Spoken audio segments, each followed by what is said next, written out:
iHeartRadio Broadway, driven by Mercedes-Benz.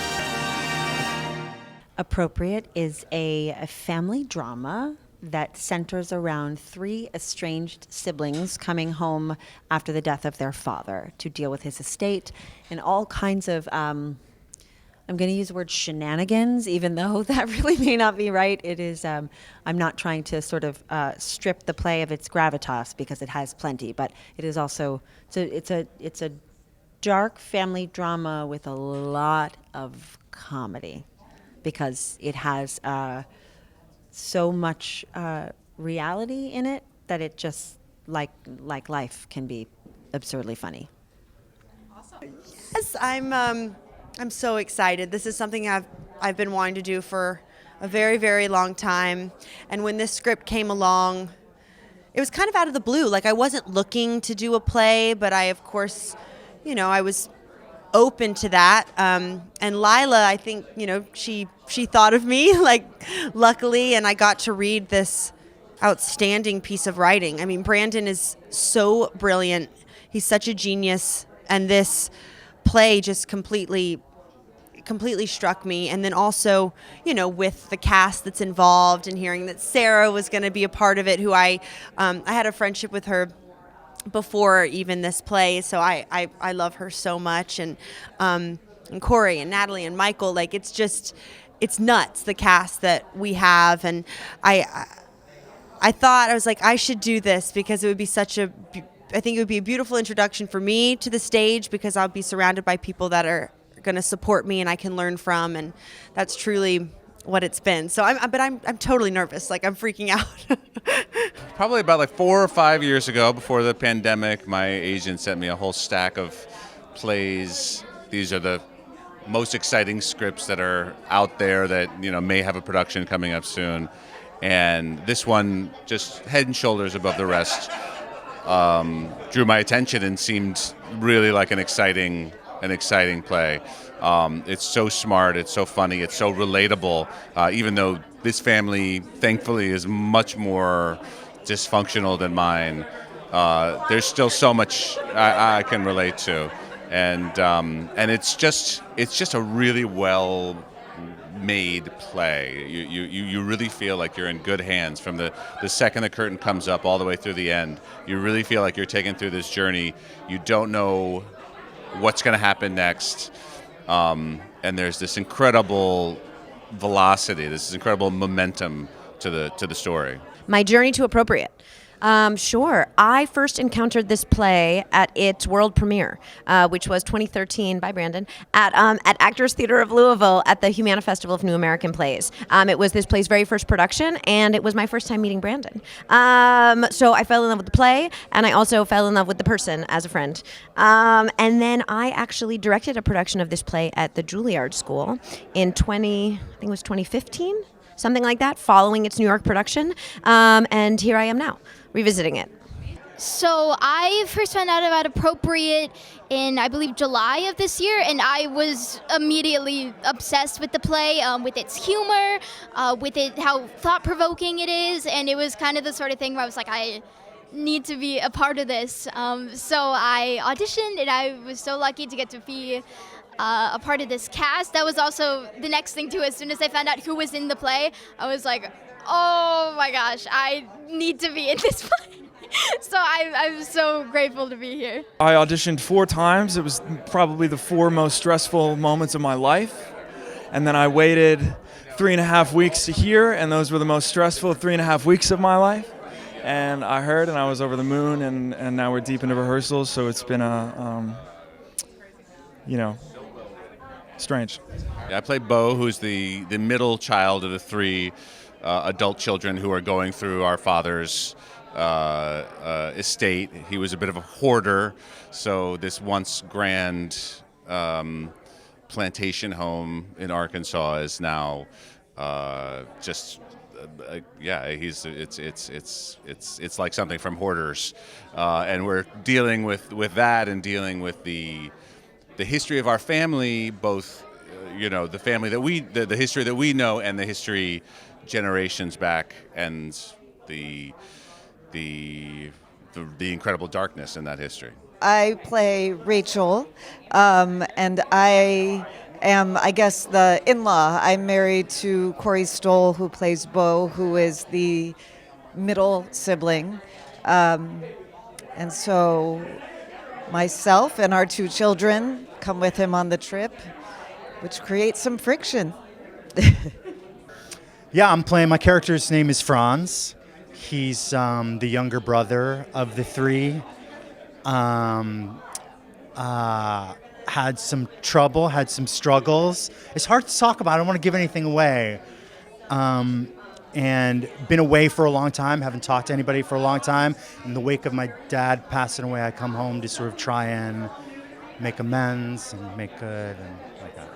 Well, I play Tony, who is the eldest sibling, who one might argue is a little front-footed with her anger. I don't personally see it that way, but perhaps my brothers in the play see it that way, and some of the audience might see it that way, but they would be wrong.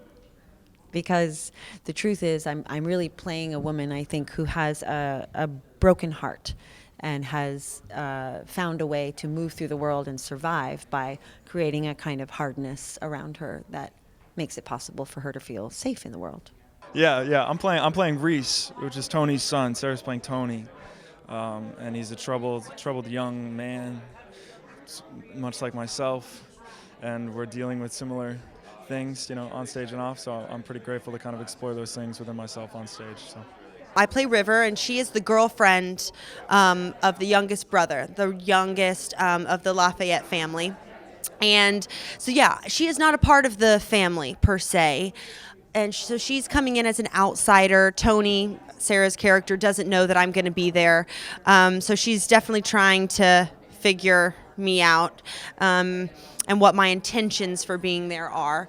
And yeah, she's a little, I think she could easily be written off because she's a little like hippie, she's vegan, she's very of the earth, she's very spiritual, and she can see spirits and feel spirits. And so, she has her crystals and her sage, and there's a bit of that. But with it, she's quite grounded and thoughtful and insightful, and there's more to her than meets the eye. So. Yeah, so I play Cassidy, which is the daughter of Beau, who is the middle child of the Lafayette family. And Cassidy, being a part of the youngest generation in the house, I think is a very unique perspective on what happens in the play and about her family history. So it's really awesome as a teenager to get to portray somebody so close to me and her curiosity. So I'm having a great time. I mean, they're just astonishing. It is such a pleasure, privilege, and honor to show up to rehearsal every day with a group of people and know that you have all of the right people in the room and all of the people that you wanted. They're just a remarkable group who are so engaged, and watching them also fall in love with each other as collaborators has been really joyful. The people in this show, and Lila and Brandon, I mean, it's a total dream. They're so gifted, so smart. It's been fun. It's been fun and chaotic and deep and playful and all the things that you want to be going on in a rehearsal room, like messy and then detailed. And I couldn't be happier with how things are going, and it's the way I love to work, and I'm learning a lot from everybody, and I'm just really happy. It's been so great. Brandon Jacobs Jenkins is, even though this is this play is about 10 years old, his writing feels so of the moment. He's really one of the more exciting writers out there. And Lila Neugebauer is a director that I've wanted to work with for a long time, ever since I saw this production of The Wolves that she did at Lincoln Center, which I thought was just incredible. And she put together this incredible cast, who I think everybody is really well cast and is game for going where this play needs to go, which is at the extremes of tragedy and farce. It's a dream, man. I mean, I said it before in here, but I really do think that Brandon is one of, if not the greatest living American playwrights, and I think Lila is very high up there in terms of the greatest living directors. So I know a lot of people that would kind of pinch themselves for an opportunity like this. I don't know exactly why I'm the one that got it, but it's not lost on me, and every day is an adventure and a lesson, and I feel very fortunate to be a part of it. I feel so lucky to get to be in this cast. I feel like there's so many great role models, people that I already looked up to before I did this, and every day I just feel like I'm learning more and more from each of them. So it's just been such a gratifying and amazing learning process from all of them. I'm just so excited for audiences to get the chance to see a revival of Brandon's beautiful work and Lila's incredible directing and this genius cast that I feel really lucky to work with. I think they'll laugh. I think they'll be uncomfortable in the best way. I think they'll have a lot of questions, and I think they'll have a great time. Lila is so thoughtful and so kind of detail-oriented and so present. She's a very present person. And when she's listening to you, she's really listening to you. She's really trying to figure out the answer together and get to the bottom of what it needs to be. And you can't ask for anything better in a director. She's incredible. And, you know, obviously we haven't been we're not on the stage yet, in the actual set, which for me, I'm like, what? And this whole process, what do you mean? when are we going to do this? So I'm the newbie to the group, but everyone's calming me down. And Lila, even from the start, she was any questions, any little nerves or any even stupid questions, questions that you might think are stupid of logistically, what's the timing? And we do previews. I just, I didn't know any of it. So she was there and I could text her before and we talked a lot and she helped me. She's helping me still. And Brandon, him being there in the room is amazing because I think he also feeds off us what we're giving him, and he's rewriting things, and we're getting new pages, and it's his Broadway debut, which is crazy that he had. I'm like, what? How have you not been on Broadway? He's like, but so I'm honored to be a part of his time because he deserves it.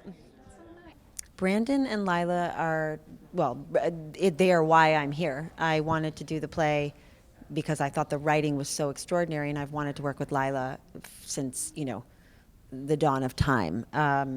And I've always been so jealous of everyone I know who's gotten to work with her, and so now I'm having the experience, so I'm sort of jealous of myself. So it's been really, really wonderful. And the actors, some of whom I've worked, Corey and I did Ratchet together.